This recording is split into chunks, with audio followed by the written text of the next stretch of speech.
Welcome into the DFS Den. Dave Eddy here, aka Corporal Eddy on Twitter. Hope you had a great week one, but let's hop into quarterbacks for week two. And let's talk some cash plays here. I got three guys I'm going to bring up for you. I got Derek Carr going up against the Cardinals. Good matchup, should be very high scoring. He's shown very good chemistry with Devontae Adams in week one. He's kind of mid-price, so you can play him and not blow a bunch of salary there, of course. That's always good, but he's a guy that I think is very cash viable. Then we got Trey Lance going up against Seahawks. Kind of a iffy at best week one, but Trey Lance is the kind of guy that, we like to play in cash just because, he's got a nice pay down option. And even though he's risky, he still does have a pretty solid floor because of his legs. Not exactly sure that at this point in the week, he's my cash quarterback, but he definitely needs to at least be in your pool and in consideration. And speaking of guys that should always be in your pool and into consideration, we got Lamar Jackson going up against the Dolphins. I feel like he's a guy that, any week he's on the slate, he's a guy that you're considering for cash. A little bit pricey for me this week. And, I'm concerned he didn't run a whole lot in week one. But, those are things you got to consider for cash for the quarterback position. When we get to MME, all of those guys are in play for me for MME as well, but MME specific, looking at Matthew Stafford, he's going up against Atlanta.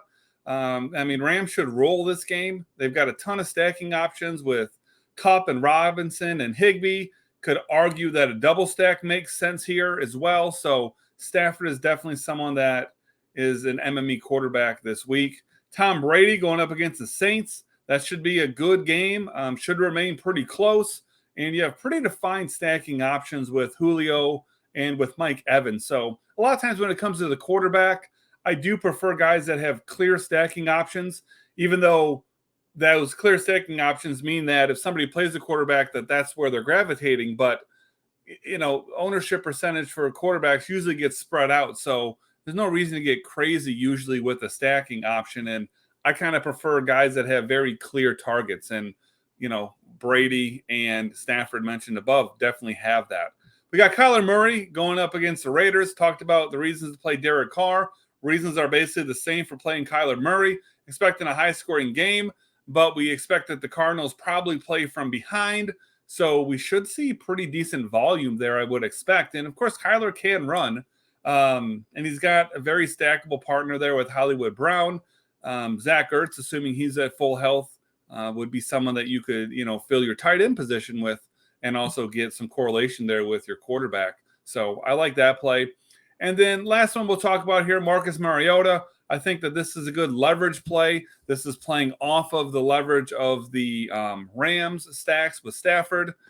If the game goes the way we expect, we see a lot of volume coming from Mariota. He's a guy who can run as well. And typically high volume with a guy that can run is, a successful play in DFS, typically. So that's where I'm going this week at quarterback. If you haven't done so yet, go ahead, pop on over here, subscribe to the channel. Make sure you pop those notifications on so you get an alert every time a new video comes out.